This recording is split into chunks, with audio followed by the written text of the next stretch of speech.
Good evening and welcome to Driver's Ed, our second night of our remote Driver's Ed program. We will wait for people to log on and get comfortable, get ready.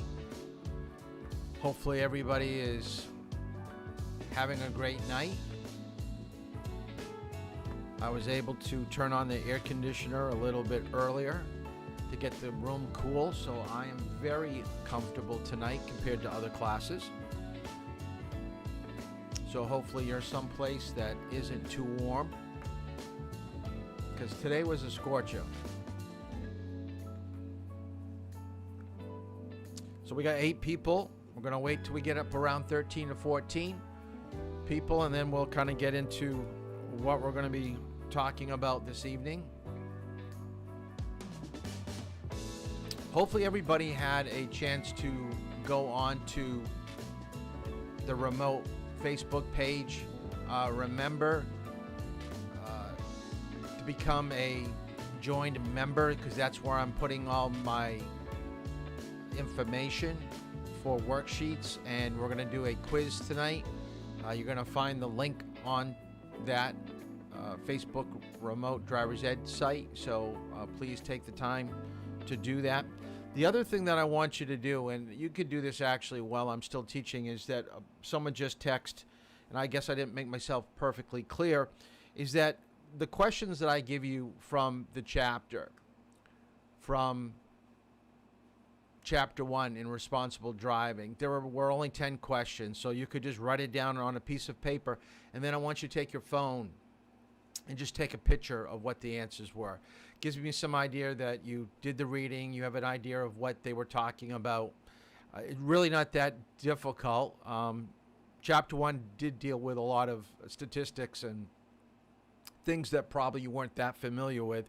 So Chapter 1 might be a little bit more involved than other chapters that we go over. But that's how I want to do it. I want to give you your homework and then you send it via text. So take a snapshot, a picture of it, or if you've got an Apple phone, like I said, go to Notes, scan your notepad, okay, and it will take a picture of it and send it along to me. It's just easier to view it that way, so make sure you get a good snap. Make sure it's well lit, too. I don't want pictures that are a little bit dim. This is what I wanted people to fill out last night. I wasn't able to get it downloaded until this evening, but I'll put it up here on the screen. This is on the Remote Driver's Ed program website or Facebook site. So this is what I want you to fill out. You don't have to worry about this little box where it says final grade completion certificate. I've got to fill that out. And this is basically where I keep track of notes of what when we go out to drive, where we go, time, comments, what needs to be improved, things like that. But basically I need the rest of the stuff up here. Your driving session or class session is August 10th to September 10th, 2020. So that can be filled out. If you leave it blank, I can fill it in. But the rest of the stuff needs to be, because I've got to send to the state by tomorrow evening the list of everybody that's in the class. So the state has no idea that you're in driver's ed until I send them information. So make sure that you do a good copy. Now, some of you, I might have gave you a different looking copy than this. So don't worry. I think it has just about the same information, and I could just transfer it over. So that's what that worksheet looks like. And remember, let's see if I can bring it up here. I don't know if this is where you're going to find Untitled Driving School, my Facebook page. If you scroll down, you'll see this post right here. I think it's like 3 or 4 down. It says Untitled Driving School Remote Driver's Education Class. Click on that. You want to join that, so you want to make sure that that's how you're going to get the notifications. So make sure that you do that. And that's where you get all the downloads. So that's where you're going to find your quiz for this evening.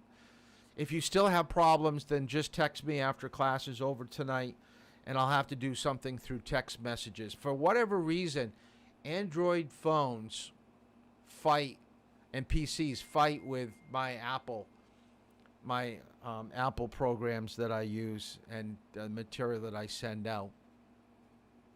So last night was just an overview of the driver's ed program, kind of what the state. Oh, I forgot to do the driving log.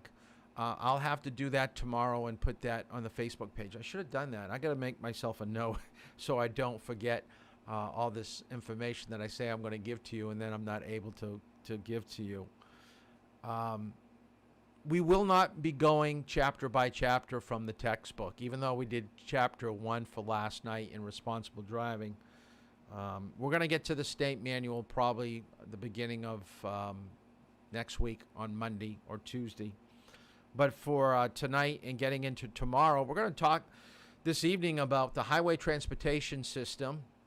Why is it important to have a basic understanding of where we were, where we are, and where we're going? Because I think it's going to make you a more educated driver. You are going to be of legal age in a few years to vote.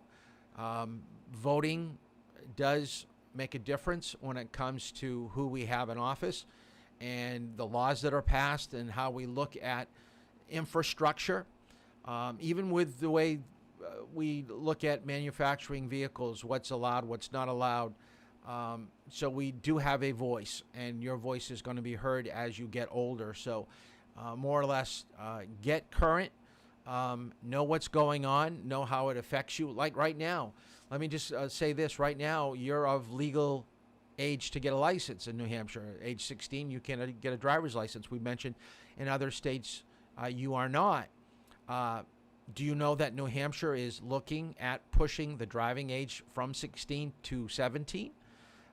It has been rumored. Now, it won't affect you because you're in the driver's ed program once the state gets all the information that I'm sending in this week.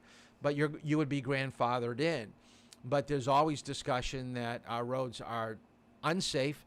We shouldn't have people that are immature, inexperienced behind the wheel of a car. So let's wait till kids get a little bit older, and we'll let them have full licensure. So don't be surprised if you hear comments and rumors on the radio, in the news, if you watch Channel 9 News, of laws that are trying to be introduced about traffic law here in New Hampshire and how it affects you. So anyways, that's just kind of what we're going to be going over tonight. So let me get right into the PowerPoint. So I want you to write down in your notes, highway transportation system. We do not have a roadway that looks like this in New Hampshire. We do not have a underpass, overpass with 4 lanes going in either direction. We do have 4 lanes on our interstate system on 95 and 89, 93. I believe there are sections on all 3 of those interstates that will have 4 lanes, but then it will start to dwindle down. So because you're getting a driver's license in New Hampshire, doesn't mean that you're going to be restricted on where you get to drive. After you get your license, you'll be able to drive legally in every other state, so you'll be driving in metropolitan areas like we see right here. So let's kind of go back in time. Let me get out of my Facebook little plug right here. So remember, some of you still haven't subscribed to YouTube. Please, please, please, please do that. You're going to get the notifications. And to make sure that you've got that remote Facebook. Those 2 are must, so please do that. So let me just kind of scrub out of that. The history of the highway transportation system. I know 100 years seems like a long time, especially at your age, but I'm on the other end of 50, on the other side of 50, so I'm looking at 100 and I'm not looking at the other side. But basically back in the early 1900s, there were very few vehicles out on the roadway. And actually, I thought this was an interesting statistic. There were 17 million horses in 1902 that I don't know how they, I guess you had to register your horse, how they actually knew that. But we certainly had more people that didn't have vehicles than had vehicles. And since there were so few vehicles, there were only 150 miles of paved roadways. And what were some of the areas that were paved? New York, Philadelphia, Detroit, Boston. So metropolitan areas where we would find most of these automobiles. That's where commerce was. That's where money was. But when you started to get further away from the major cities, we had railroads, we had horse and carriage, and we had trolleys, okay, in the inner cities. So there were other ways to get around to where you wanted to go. So everybody having a vehicle wasn't really a necessity. But look where we are today. 194 million drivers, 230 million registered vehicles, traveling 42 trillion miles, 150 miles of paved roads. Now, if we look back at what we just said, we know that this is only going to get worse. So what are we going to do with our roadways? And I think the best example, and this will come up a little bit later, is Route 4 merging into Route 16, which is the Spalding Turnpike going into Portsmouth. For the longest time, we only had a 1 or 2 lanes going over the bridge in either direction, north-south. Now we've got 4 in either direction. So we doubled the size of the bridge because of the flow of traffic. It was getting to be too congested. It was too much of a problem. So it had to be dealt with, but at a cost and at a time that it took a long time to get it done. Now, I haven't used my green screen. I did with some of my previous classes. I live in Rochester, so I live a little ways from Durham. My family grew up in Rochester, and my grandfather, actually, this is a picture of his dealership. So I've been around cars all my life, as my dad has. So in the early 1900s, basically, you would probably have 1 or 2 dealerships in a particular area, and they would service the community. I mean, they didn't have the choices that we have right now. So what you need to understand is that it was a privilege to have an automobile, and most of the time it was 1 per family. People did take out loans, but a lot of times people saved up money until they had enough saved to buy a vehicle, and it was usually used for work and not for pleasure. So the dad had the car. He was probably the one that was working, and it wasn't for like going to the movies, and on a Saturday afternoon. It was just to get groceries and church and work. That was basically it. And as I said, it was basically local. Now, this is 50 years ago. And I actually this is a copy that I have of a invoice that was given to a friend of the family. And then they gave it to my dad, and he gave it to me. But basically, back in 1969, you can buy a brand new car, and there it is to the right, for roughly $3,500. $3,500. Do you know that when you go to get your car repaired, nowadays, depending on what needs to be repaired, you could have a repair between $1,000 and $2,000 just for a repair on a vehicle, depending on what they're working on. So let's take a look. Let's jump ahead. And this is the first thing that I want you to do. I'm intrigued by the brand Tesla. I have a hybrid driver's ed vehicle. It's a Camry hybrid. I love it. I'm going to probably keep using it. It's very functional for what I do with driver's ed. But if someone was to ask me if you could have a vehicle right now, what would you want to drive for a personal vehicle? I'd say the Tesla S model. Now, base price, $80,000. Performance model will kick it up to around $100,000. So what I want everybody to do, and I want you to do this in the comments here, I want you to write down what is the vehicle that you have been practicing driving with. All right? And then I want you to write down what is the vehicle that you wish that you were driving. All right? So put down in the comments here on YouTube. And I don't see anybody logged in. Remember, I want you to log in so I can see. I don't see anybody logged in tonight. I see 13 eyes, but I don't see any comments. Where is everybody? So I'm going to give you a little bit of time. Write down what you drive at home and what you would like to drive?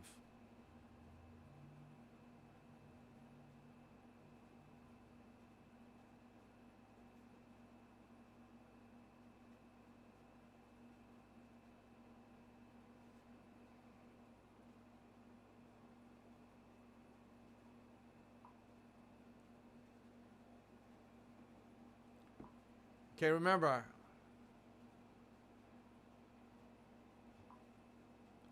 there we go. Now people are coming on. Now remember, not only what you're driving, but what you want to drive. Let's see what we've got for vehicles out there. Lamborghini, absolutely. Wrangler, they're very popular. Challenger, they seem to be really popular, especially with the police.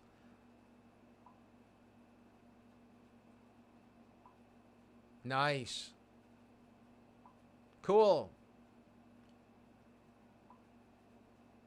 BMW, even though you don't have a car to practice on. Nice. Very good.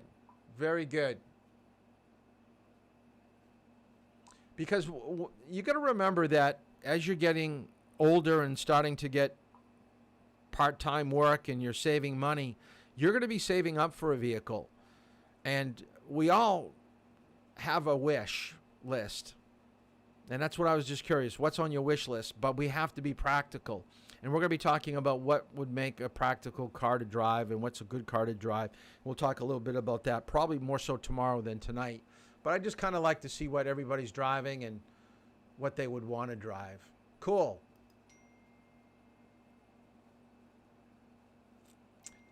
Now, one of the things that we're seeing about technology as it comes into automobiles is that there will come a time in your lifetime, probably mine, there are different levels of autonomous vehicles. There are actually 5 different levels. And we're going to see that in a video clip in a minute. I believe we're right around level 2, level 3 right now. But they have been testing cars probably over the last 5-10 years exclusively over on the West Coast. Can we actually build a car where you do not have to do any physical input other than putting in a destination and having the car do the rest of the driving for you? Now, I like what I do. I like teaching people how to drive. I like driving myself.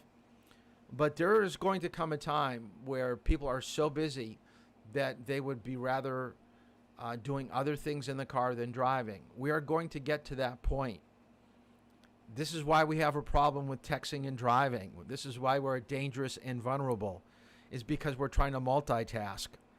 So let's take a look. It says self-driving vehicles are cars or trucks in which human drivers are never required to take control to safely operate the vehicle.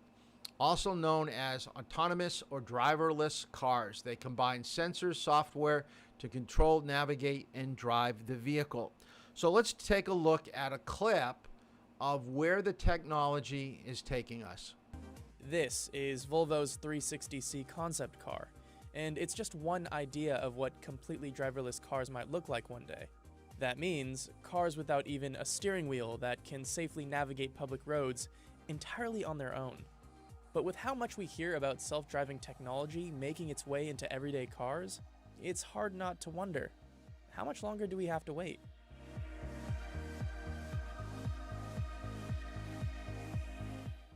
Understanding just how far we've come with self-driving technology can be a bit tricky. To help define how sophisticated the automated technology actually is, the Society of Automotive Engineers classifies these systems using 5 levels. Level 1 is driver assistance, where the vehicle is able to control steering or braking, but not both simultaneously. Level 2 is partial automation, where the car can assist with both steering and braking simultaneously, but your attention is required on the road at all times.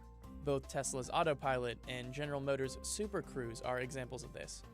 Level 3 is conditional automation, where certain circumstances allow the car to handle most aspects of driving, and the driver has the ability to temporarily take their eyes off the road. Level 4 is high automation, where In the right conditions, the car can take full control, giving the driver a chance to focus on other tasks. And level 5 is full automation. In this hypothetical situation, the car drives you, and there isn't even a steering wheel. So what level are we currently at? Most experts would agree, somewhere between levels 2 and 3. However, one of their biggest concerns is the public's misconception that we're much further along. There's an incredible amount of confusion in the general public around the context of self-driving. In our survey data here, 23% of respondents believe that a self-driving vehicle is available for purchase today. And a lot of that has to do with statements by Elon Musk and others talking about the driverless capabilities and the self-driving capabilities of vehicles. These are systems that are made to assist the driver under the supervision of a driver. So, is it simply the limits of these automated systems that's holding us back? Actually, there are a number of other factors in the way. For starters, our roads. Simply put, many roads, especially in the United States, are too much of a mess to support cars that can drive by themselves. So while many individuals out there are really working on the development of self-reliant automation, in essence, a robot that's fully capable of making its own decisions in today's infrastructure, the reality is today's infrastructure is not well equipped for autonomy. In essence, potholes, poor lane markings, and all the other crumbling aspects of our nation's infrastructure aren't going to support high-tech well. In addition to more public roads needing signs and lane markings that self-driving cars can clearly make out, vehicles need to be wirelessly connected with that traffic infrastructure, as well as one another, in order to interact with the world around them flawlessly. Fortunately, automakers like Volvo already have technology that allows their cars to communicate with each other and alert drivers of hazards via a cloud-based network. This type of connected technology is being tested even further within driverless cars at M-City, a 32-acre mock city and testing facility at the University of Michigan. So what are connected vehicles? When we say connected at M-City, we're really referring not to streaming Netflix into your passenger seat so much. That's a pretty solved problem in industry. But in how vehicles and infrastructure can be connected together for lots of other benefits like safety. The idea is a low latency way for vehicles to tell other vehicles and anything else that wants to listen where they are and where they're going. So, once traffic infrastructure and communication is handled, what else do we need to address? Well, traffic laws. Governments have a number of important decisions to make in society's transition to self-driving vehicles. In the beginning stages, they'll have to define what weather conditions are appropriate for vehicles to be operating fully autonomously. This is due to the fact that many of these car systems can be disrupted by rain and snow. One industry they could look to for guidance is the airline industry, who doesn't hesitate to cancel flights in inclement weather. They'll also have to initially find a way for autonomous vehicles to safely navigate public roads amongst traditional cars. A possible solution could be designated lanes, similar to the high occupancy vehicle lanes found on highways and bus lanes found in certain cities. The government's kind of leaving it up to states to decide what's going on, just because the technology's so new and they still don't really understand what it's going to look like in the end. Once the government does fully involve the federal government, they're gonna have to speak to lobbyists, people that represent truck drivers and taxi commissions. They're gonna realize that a lot of jobs could be lost, and that's gonna be difficult. And then also liability. If these cars are on the roads and they're getting into accidents, like who is liable? With all these things considered, back to our original question: how soon until we have self-driving cars? I'd say within the decade, it's gonna be on highways, but if we're talking about being able to take your car wherever you want across the United States, being able to travel through New York City and sleep the whole time, I don't think we're anywhere close to that. Probably several decades away from that. Car makers and tech companies are very heavily focused on the context of driverless technologies. Now, I'm not saying that that's not the future. It is the future. But as many have begun to admit publicly, that future is further away than anybody's realistically considered to date.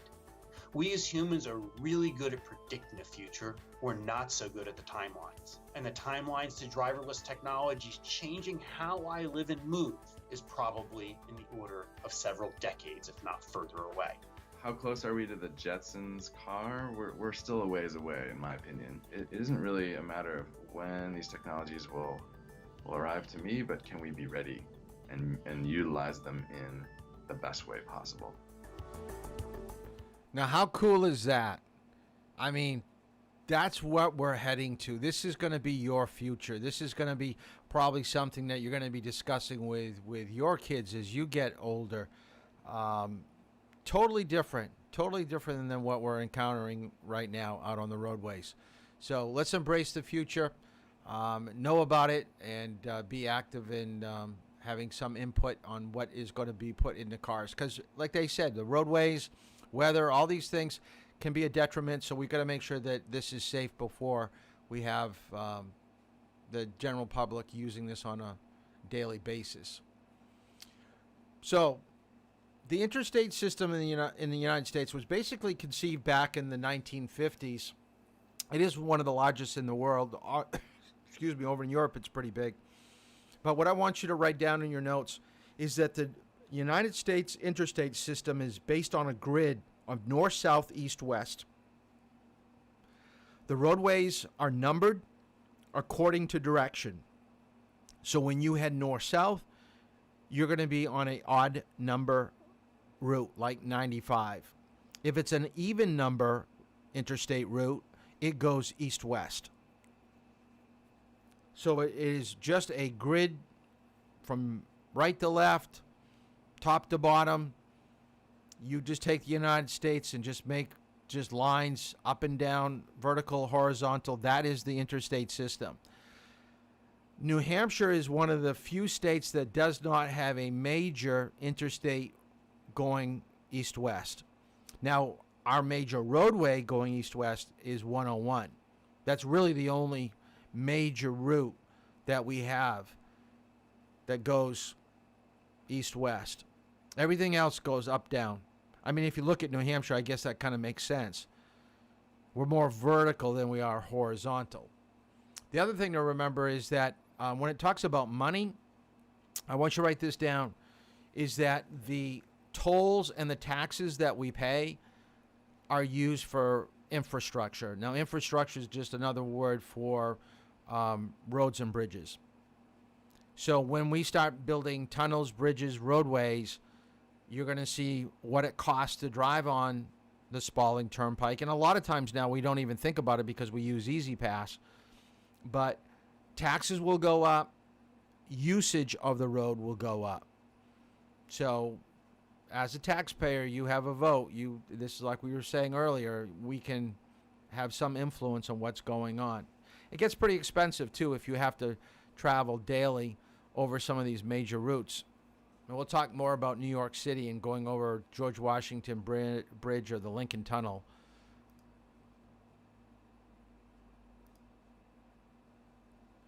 Here's an example close to home. This is the bridge that for Route 1. It's called the Sarah Milford Long Bridge. So if you were in downtown Portsmouth trying to get over to Maine, okay,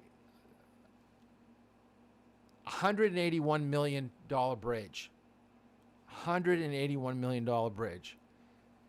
And it went over cost. And the state still owes the contractor $5 million for the overrun.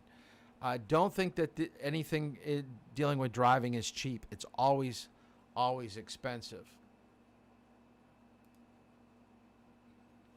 What I want you to write down, we're talking about the interstate system tonight, I want you to know the two main reasons why we have our roadways is we're trying to get you to where you're going quickly. So we're dealing with congestion. So we want to get you there quickly. And the other goal that we have with the interstate system is that we want you to be safe.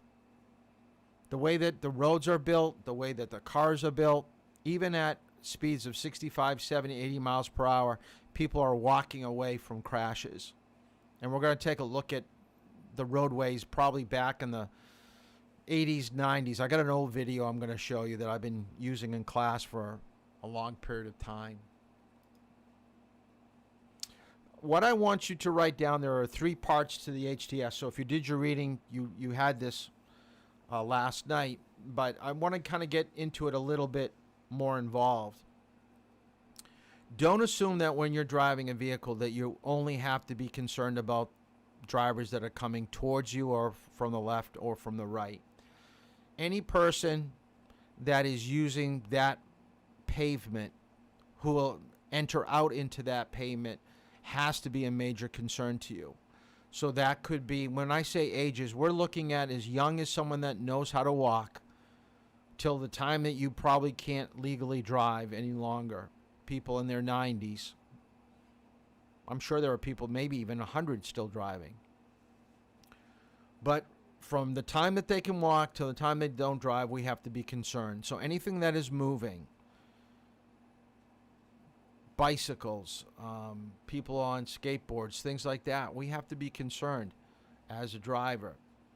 Now, when it comes to using the road, people that are entering out from crosswalks, people that are riding bikes, or like we said, rollerblades, skateboards, things like that, they have different physical skills, how well they control what they're on, and what their perception of what is safe to do.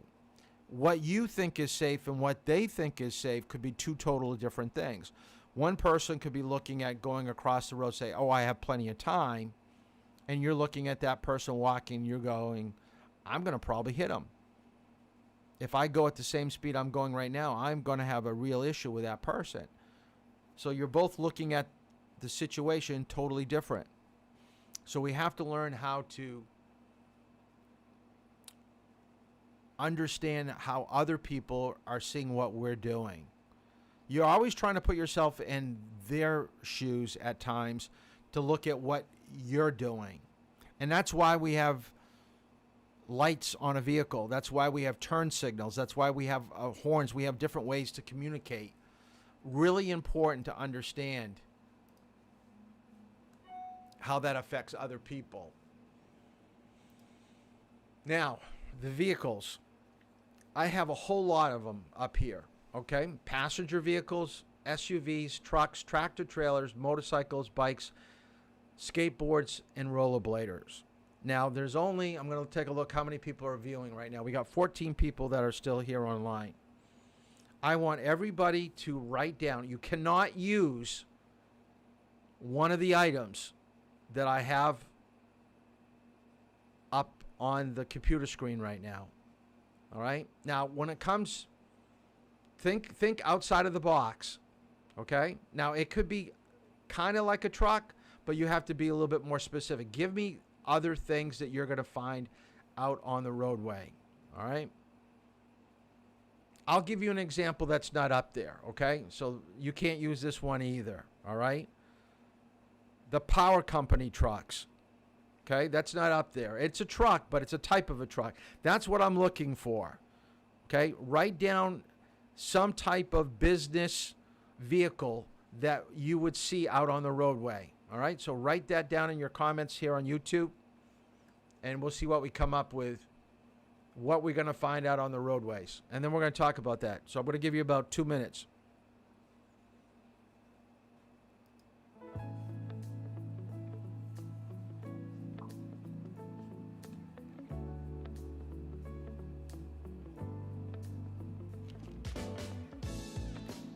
School bus, I like it.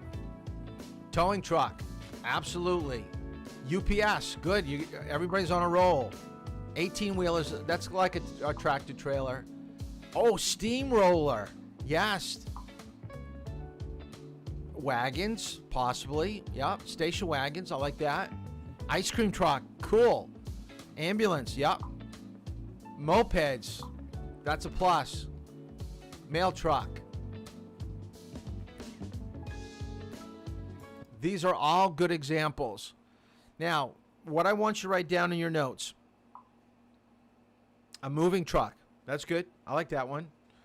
What I want you to write down in your notes.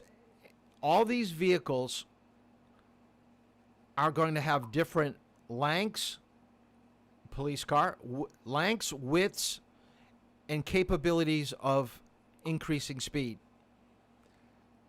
Now, a fire truck is not going to pull away from a traffic light as quickly as a motorcycle or a scooter or electric car. So what I want you to write down in your notes, start to understand the capabilities of other vehicles that are out on the roadway. You have to understand their turning capabilities, how wide they're going to make a turn. Some are going to stop. Think about it. Who's going to stop first, a motorcycle or a tractor trailer? If they're going side by side, who's stopping first? Of course, the motorcycle. He weighs less. He has better capability of his front and rear brake. A tractor trailer is going to probably stop 3 times, 4 times the distance of a motorcycle. So if you're a motorcycle rider and you cut out in front of a tractor trailer and you hit your brakes harder than normal, you better be looking in your rearview mirror, because you're going to get hit from behind by that tractor trailer. You need to know his capabilities. You need to have a understanding of what they're able to do and respect that. Okay? They have every right to be out on the road doing what they're legally should be doing as what's posted by signs. We just have to deal with some of the inconveniences of their stopping ability, pull away ability, how they're making wide turns. And then the last group of the highway transportation system, so we had people, vehicles, and now roadways. Write that down. What I want you to write down with roadways is that traction is what we're aiming for. Traction is what we need. That is what's going to keep your vehicle in your lane going around a corner. When you start losing traction, you're going to slip and slide. Your vehicle is going to leave its lane. That's when it's going to get interesting as a driver. So we know that dirt is not going to have the same type of traction as a paved road. We know that a rural road will probably not be as well kept as a highway, or maybe the city streets, although some city streets have been pretty bad lately. They're trying to patch them up. I think it's kind of cool where we live. I always tell people that we live in a great part of the country because we go an hour north, we're in the mountains. We go a half hour to the east, we're on the coastal road of Route 1 going the Atlantic seaboard. We could go an hour and we're in downtown Boston. We're basically 60 miles from Boston. Isn't that incredible? I saw a study that came through the Boston Globe, and like I told you, I live in Rochester, and they did a map, and they drew a circle around Boston, and they said anything that's within 60 miles of a major city is considered a metropolitan area. So we are considered, the southern part of New Hampshire, still part of the Massachusetts metropolitan area. I would almost bet there is someone in this room, in this class, that has a parent that that works relatively close to downtown Boston. I mean, we will drive at least an hour to an hour and a half to work if it's a good job. And that's getting us right into the city. So our transportation is so important to us. And having a basic understanding of what's going to get us there quickly and safely, it's a must. Could you imagine waking up tomorrow morning and reading in the paper or hearing in the news that, well, actually, you know, they're kind of doing that already, aren't they? They're trying to deregulate the police. Can you imagine that if you heard that there was going to be no more police officers, what do you think driving would be like? I mean, we see what it's like right now in the cities where the police have retreated from some of these areas, like in Detroit and Seattle, that are having, you know, these occupations and rioting.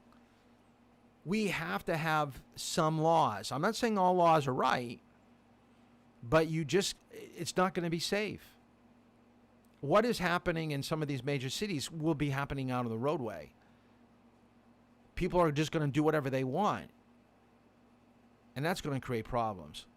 So we have to, and I want you to write down, there are 3 levels of regulation. We do it locally, statewide, and federal.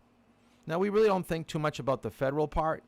The federal is more where money's coming down from the government to help fund special programs for distracted driving, drinking and driving, drug driving, all this stuff comes from the federal government, all the monies to help the state police and state agencies.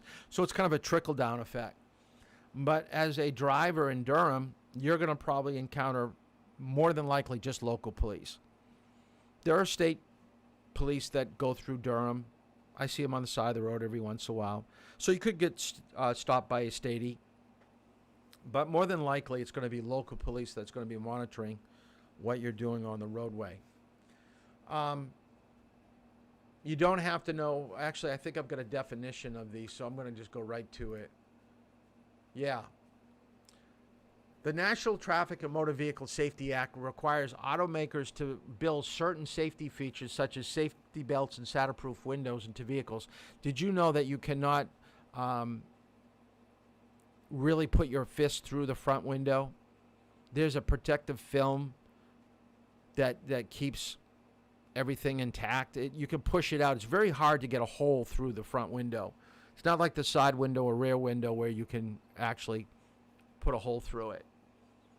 It also requires manufacturers to correct defects discovered after the vehicle is sold. And we're going to talk more about that tomorrow in class. The National Highway Safety Act established specific guidelines for state motor vehicle safety programs. So as we said before, drinking and driving programs, drug programs, distracted driving programs. Money is coming through that particular act. And then we have state, city, and towns pass certain regulations that trying to control what traffic can do in certain situations, like when can you turn right on red. That's totally a local ordinance or control. Like Dover and Somersworth has more signs up indicating you cannot turn right on red than Durham. And by the way, Durham tells you when you shouldn't do it. It tells you that you can't do it. All right, some people are reading the sign when they drive with me, and they think it's saying that you can't do it. It's only indicating when you shouldn't do it.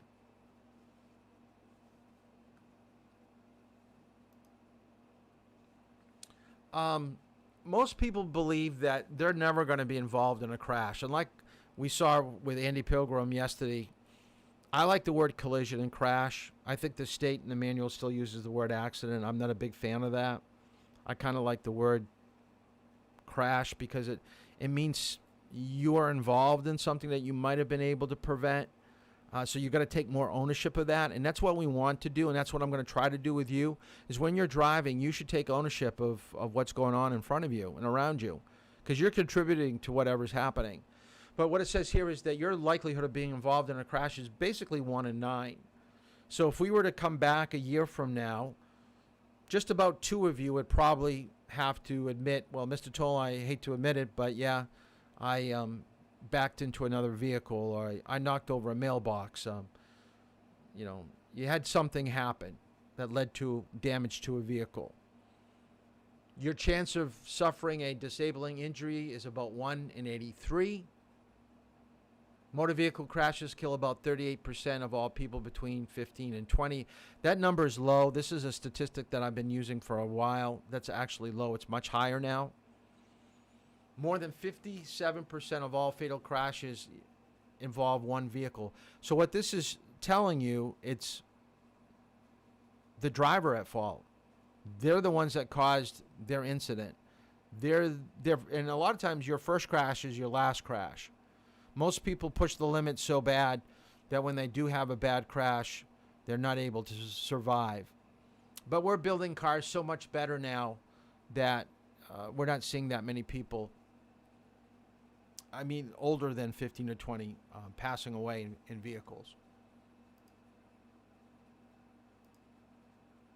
Okay, I want to show you, this is the video that I was telling you that's kind of old. So you're going to look at the cars, you're going to go, wow, Mr. Toll, those vehicles look like they're 30 years old. Yeah, they probably are. But what I want you to take away from this is next time that you go out on the road driving with your parents, look to the side of the road and look how dangerous some of the telephone poles, the guardrails, the drop-off, some of the trees. We take for granted what is around us when we drive. We only focus on the pavement, but we got to start thinking about what's over on the right side of the road.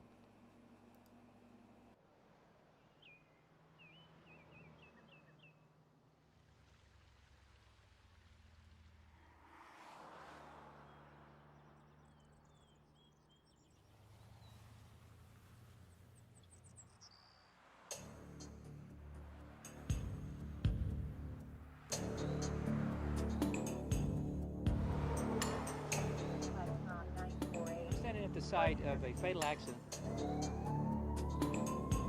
This tree is going to be struck again and again and again. This pole has obvious signs of vehicle impact. We're at the location of a serious accident. The driver lost control of the vehicle. Mother and 2 small children. Wrapped around this utility pole.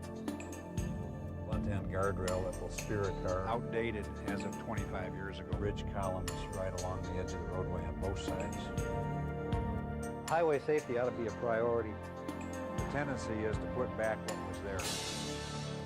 As a highway engineer, you should do anything you can to reduce the severity of an accident.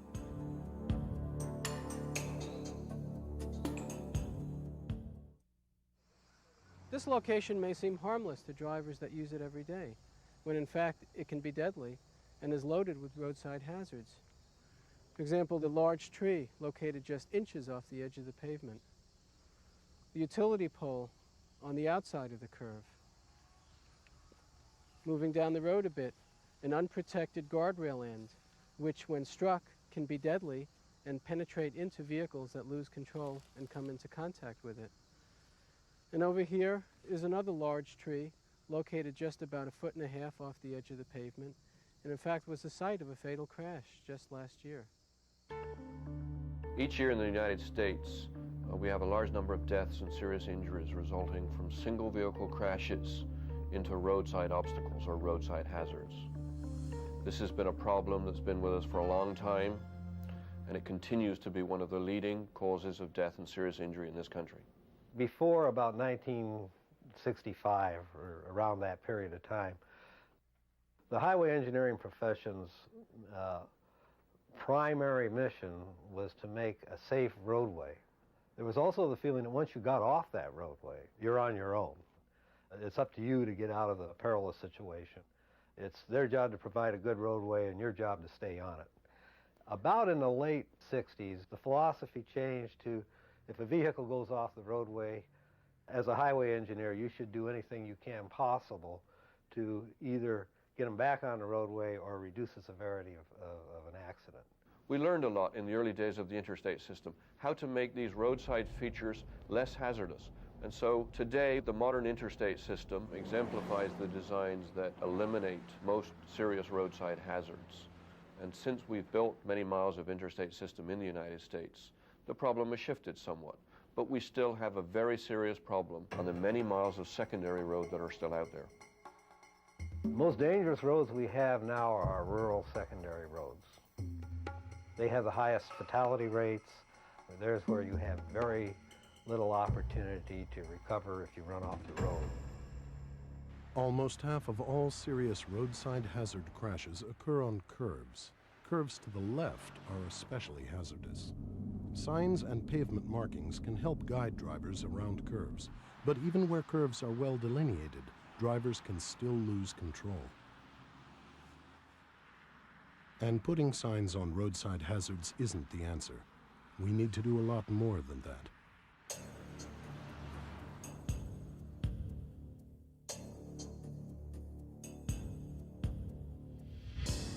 One of the major fixed objects along our roadsides, and the one that accounts for probably more fatalities than any other single fixed object, are trees. This is an example of the most common problem in the area of roadside hazards, which is trees near the edge of the pavement, especially on curves. On this curve, there are trees right up against the edge of the pavement, and compounding the problem here is a complete lack of protection against drivers striking the trees. The trees are directly in line with any vehicle that loses control around that curve. After trees, utility poles are the most frequently struck object in fatal roadside hazard crashes. Every year in the United States, over 1,000 people die in crashes with utility poles.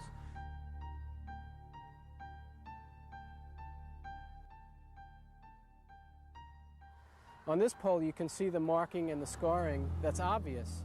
This pole has been hit many times and is located in a way that will guarantee it will be hit again in the future if it stays here. The way to deal with this problem is also obvious. Utility poles can be set much further back away from the road, creating a clear zone. Utility lines can be buried underground, eliminating the use of poles altogether. And the use of breakaway utility poles is an option. It's appropriate to remove isolated trees that are located in dangerous locations. However, trees and poles are often located in groups, and when this is the case, it's often more appropriate to shield those objects through the use of a safety barrier. Guardrails are the most widely used type of safety barrier, but they're not used often enough to keep cars away from trees and poles. They're very effective, but if guardrails aren't installed properly, they can become hazards in their own right. One problem can be that while they're keeping cars away from one obstacle, they can direct them right into another. This guardrail has been placed in such a way that while it provides adequate protection in some areas, it actually leads vehicles directly into the base of a very large tree, which is very dangerous. The way to correct the situation is to extend the guardrail past all objects on the side of the road and only end or terminate once there's a safe place to do so. We have here a guardrail that's supposed to be protecting you against the bridge rail, but in actuality it runs you right into the bridge rail if you hit the guardrail. And as we can see, that bridge rail has been hit many, many times. The proper design is to have the guardrail out in front of this bridge rail and attached to it, such that you have a smooth transition from one to the other. Another problem is the end of the guardrail itself, which can become a hazard if it isn't installed properly. We're at the location of a serious accident with a mother and two small children that went off the left side of the roadway and hit this guardrail. This end treatment, which is like a knife edge, will impale a car, and that's what happened in this accident. The car hit the end of the guardrail, and it actually went up through the firewall into the passenger compartment of this car between two small children. This kind of guardrail is outdated as of 25 years ago, but still there's a lot of these around the country, thousands and thousands of them. Most modern guardrails have a type of end treatment that prevents the impalement of a car. Burying the end of a guardrail can prevent impalement, but it's not the best answer because it can create a different hazard. The solution to this problem is to make the post breakaway and make it essentially an energy attenuator.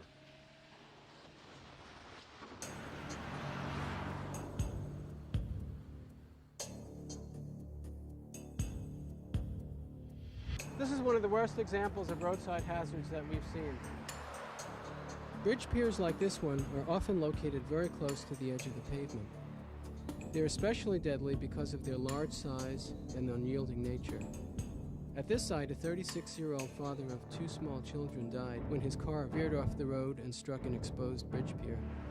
We don't have to wait for somebody to die at a site like this to improve it. What we had at the site before was an exposed bridge pier that was extremely dangerous.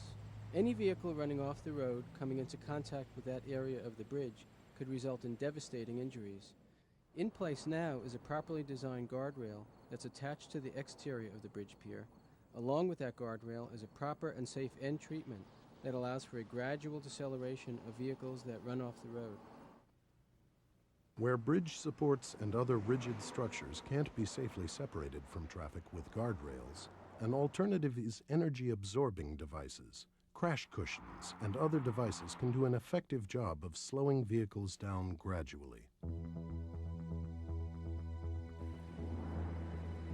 These concepts are simple. Wherever possible, provide a clear roadside that allows drivers a chance to regain control if they leave the road. If a clear zone isn't possible, make sure posts are designed to break away in a crash. And any remaining hazards should be separated from traffic by properly installed guardrails or other energy-absorbing barriers. we at the federal level ran a highway safety improvement program. Under that program, we provided funds to the states to improve high accident locations. That turned out to be a very effective program. Fixing roadside hazards is important because it can prevent a momentary loss of control or a minor crash from becoming serious or life-threatening. Engineering safer roads must become an even more important part of the national strategy to reduce deaths and injuries, now that speed limits and travel speeds have increased. There are funds available for renovating and improving highways. It's very important that some of those funds be allocated to fixing the roadside hazard problem. Obviously, we can't fix them all at once. Therefore, it's very important for highway departments to have sensible priority schemes so that they can decide which ones they should fix first. Roads are built by civil engineers, and civil engineers are civil servants, and they tend to do what the public wants. The only way you can get the state and local government to enhance safety on the roadway systems is for the public to want that enhanced safety. And I think they do. Next time you're out on a country road, take a closer look. If you see hazards that shouldn't be there, especially on curves where loss of control is most common, ask yourself why. The answer is that for too long, solving this problem hasn't been a high enough priority. Raise the priority and help make safer roads. Okay, one of the things that I want you to take away from this is that you've got to be looking at your road further down than just what's in front of side of your, what's right in front of your vehicle. So what I want you to write down, and you're going to hear this a lot throughout the program, you're going to be looking at least 20 to 30 seconds down the roadway. The further you're looking down at the roadway, you're going to see these problems start to, pop up. Now, can anybody tell me what the name of that yellow sign that has the black arrow? Does anybody know what the name of that is? I'm going to tell you what it is in a moment, but if anybody knows what it is, it tells you about a sharp turn. That's what it tells you. But there's a particular name for that sign. If someone can put it in the comment, I'll talk about it in just a moment. But guardrails are very dangerous. So on telephone poles. So we're always looking at our position on the roadway as we're going around corners and over hills, because we don't want to get caught in those particular bad areas.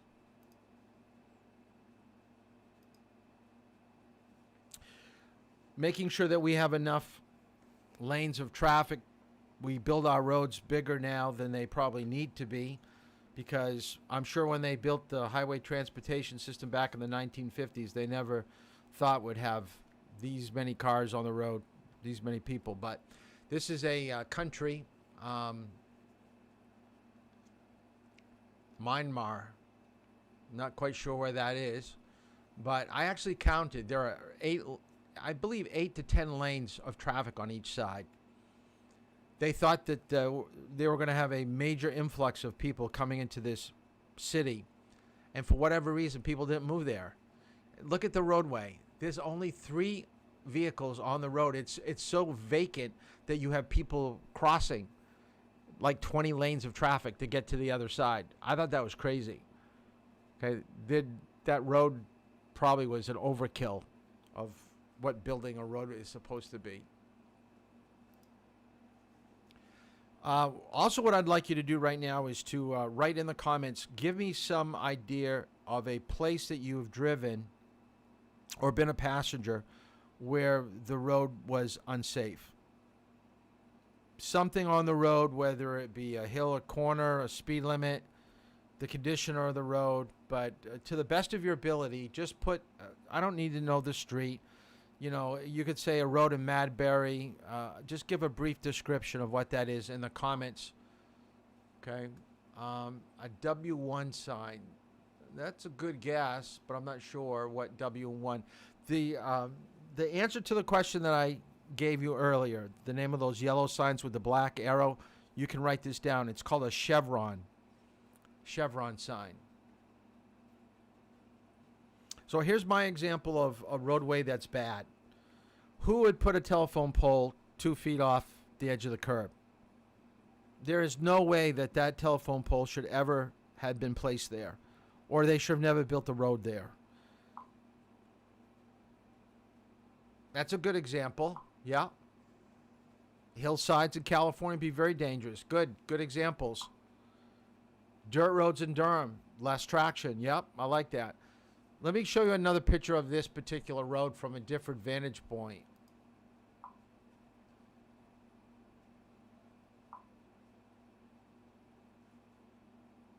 Okay, good examples. Blind driveways are always dangerous. Certain roads in the cities could be developed a little bit differently. Mount Washington, good example. Yeah, you could go right off the edge. Absolutely. And you overheat your brakes. But look at this picture. I mean, don't you think that that telephone pole should be someplace else? And by the way, they did take it down.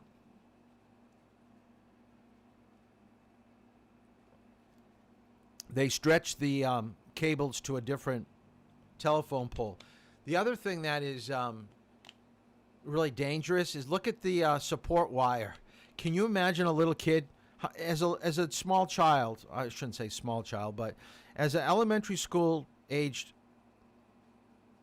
student, did you ever ride your bike to school? If you rode your bike to school, what's going to happen to a kid that doesn't see that wire? It's going to take him right off his bicycle. Oh, by the way, let me show a chevron. I got a picture of it right here.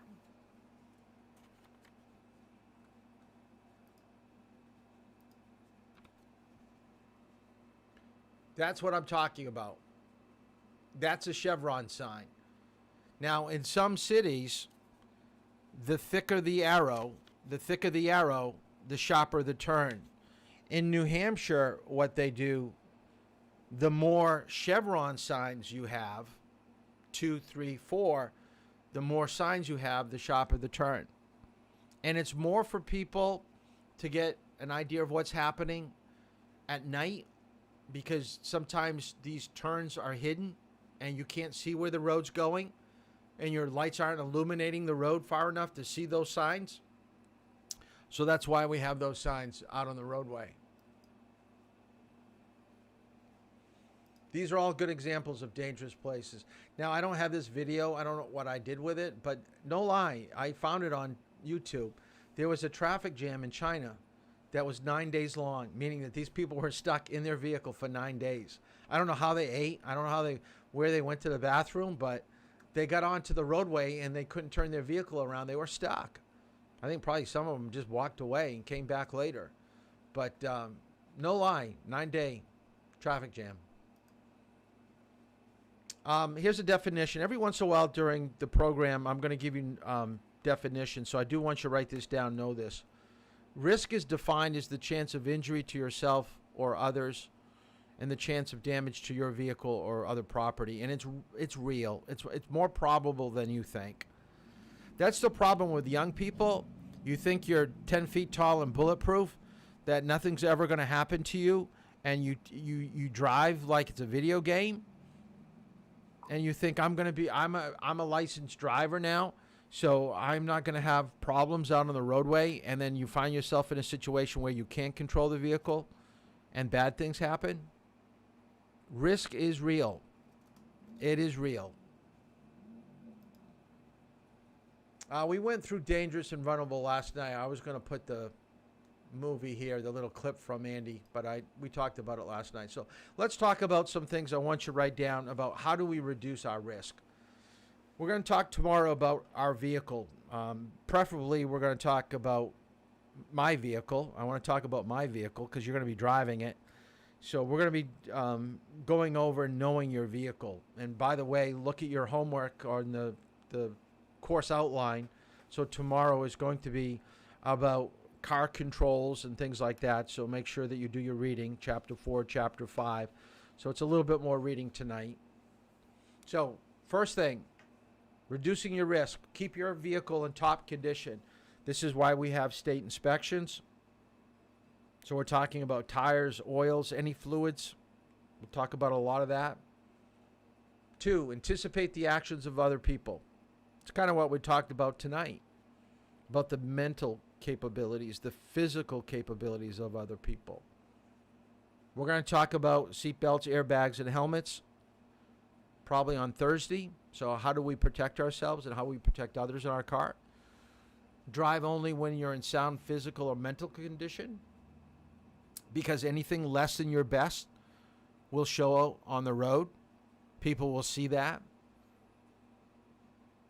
And always trying to make a conscious effort to develop your driving skills. So driver's ed's all about getting better. I'm looking for progress. I'm not looking for perfection. When you go for your driver's license, they're probably looking for perfection. But my goal is progression. I want you to be a better driver on September 10th than you are on August 10th.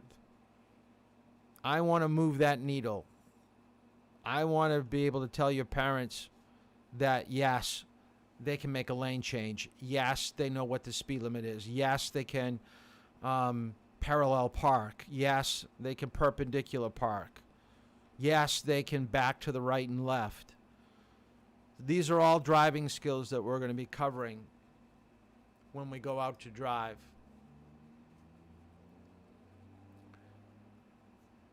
A lot of times when we go out to drive, I'm going to be asking questions. So I'm going to be constantly asking you, what should we be doing up ahead? What do you see? So searching and giving meaning to the driving environment. This is kind of like the commentary driving that we talked about last night. I may ask you, when you get up to that mail truck, what are your options? What are your choices? What do you think the best situation is going to be? The more you talk about what you think might happen and could happen and have a plan, the easier driving will always be. It'll be less complicated. Driving is complicated for people that don't know what to do. You should never be in a situation where you go, I don't know what I should be doing. That's kind of scary. You should always have a choice. Okay, I want you to write down these three terms: visibility, time, and space. What we're trying to control are these three components when we drive. What you can see from behind the wheel, how well you can see. So less visibility means more risk. So we have to see clearly. Time, the ability to judge your speed and the speed of others. Judgment is based upon reasoning and judgment. Space, distance around you and your vehicle. We're going to have a class probably around the second week talking about your placement on the roadway. Where should it be? Should it always be in the middle of your lane? Should it be to the right, to the left of center? Can you go over the yellow line? Can you go over the white line? Why do you want to go over the white line? Or should you go over the white line? We'll be talking all about those things. So write down visibility, time, and space. And in your own words, you don't have to go word by word. Come up with what these three terms mean.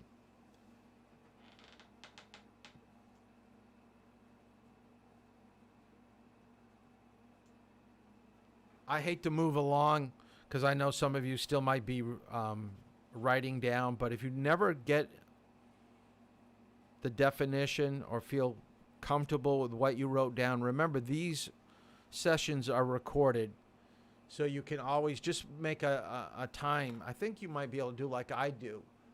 Okay, we're about a minute and 8 into today's program, so just put down a minute and 8 and just go back, scroll through on YouTube, and you can get the definition. We won't answer these questions tonight. Don't have to write any of these things down right here, but I do want to go over it. What are some of the most common driving errors that we find new drivers making? One is that they can't stay in the center of their lane. They're not staying centered. 2, driving 5 or more miles faster than the conditions. Notice it doesn't say the speed limit. It says conditions. Okay, my philosophy, I'm going to give you a little bit above, a little bit below. I'll give you the 5 above, 5 below for a short period of time if you're trying to regain control. But if it's raining, if it's snowing, we should be at or below the speed limit. Going too fast through a curve. not searching adequately at intersections and not yielding to traffic, not being attentive to what's happening at an intersection, improper evasive action, making a quick turn, not maintaining 20 to 30 second visual lead down the roadway. The further you look, remember, the better off you're going to be. Failure to see action developing on the side of the road, or you're getting too close to other vehicles. Taking the right of way from somebody, like a pedestrian. They're on a crosswalk and you zip right by them. They've got the right of way. Give them a chance to get all the way across. And drivers being distracted. I'm going to show you one short clip of things that you should do to maintain your vehicle. You should have some basic understanding. We're going to do a worksheet after tomorrow's class. Well, actually, Thursday. Is it Thursday's class? Well, we got a worksheet coming up about knowing your vehicle. So I want to show you this.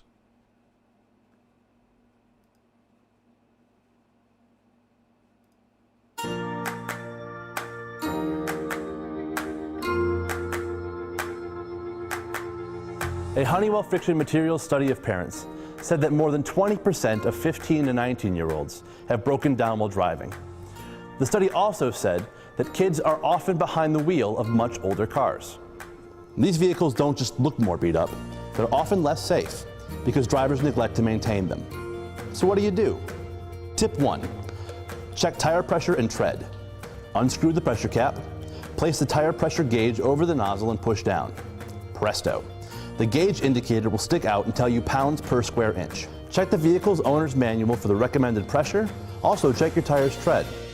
Underinflated and worn tires are more likely to overheat and rupture, in addition to reducing gas mileage. If your pedal feels low, or your car vibrates, squeals, or grinds when you try to stop, you might need new brake pads or another brake-related service. Bendix experts recommend a brake inspection once a year. Let the mechanic know what kind of driver you are. Do you drive mostly to school, deliver pizzas, haul things? This allows the mechanic to match you with the best brakes for your driving style. Our third tip, being able to see and be seen. When's the last time you checked the wipers or the headlight bulbs? If you can't remember, replace them. Your eyes and Bambi will thank you.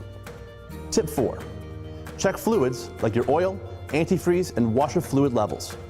Older cars are more prone to overheating, so regular oil changes and fluid top-off, like adding antifreeze, is key. Finally, be safe. That means pay attention, avoid distractions, wear a seatbelt, and have an emergency kit in your trunk. For more information, visit Bendix Brakes for Teen Safety on Facebook. So that's kind of a tie-in to what we're going to be doing tomorrow night about knowing what's going on inside of a vehicle. We're going to talk about all the devices, all the buttons and levers, and how to be positioned with mirrors and things like that. So that's tomorrow. But what I want to do for the rest of tonight, to take us to 9:30, on the Facebook page, I have a link, okay, to a sample quiz of questions that you may encounter on a driver's test. So I'm looking at what your general knowledge is going to be. Now, let's see if I can find it. Right there. All right. If you click on the link for the quiz, the pretest, your password is heat wave. So write that down in your notes. Heat wave is your password. And I do want your chapter 1. I believe there are only 10 questions from the textbook. Remember I told you? Okay, so chapter 1. So tomorrow's class, you're going to have questions from chapter 4 and chapter 5. So what you have for the remainder of tonight is to get me chapter 1 and to do the pretest. And then before tomorrow's class, or at the end of tomorrow's class, have 4 and 5 ready. That is it for tonight. Thanks for tuning in. I hope you have a great night, and we'll see you tomorrow. Oh, one more thing. I forgot. I had someone cancel out to tomorrow. I have an opening for 4 o'clock. So if someone wants to meet me at the high school at 4, just give me a text. I've got 4. Hold on. Let me check. 4 tomorrow, and I have a 4 on Thursday. So text me, okay, that one of those times would work. Text me yes for Wednesday or for Thursday, and I'll choose a couple people. We're just going to do those 2 days, and then we'll deal with Saturday. I've got a couple, and then Monday. I think Friday got filled up with, no, I've got one on Friday, but we'll talk about that later. All right, so 4 o'clock, just give me a heads up that you can do it, and I'll get back to you. So that's it for tonight. We'll see you tomorrow, 8 o'clock. Have a good evening. Bye.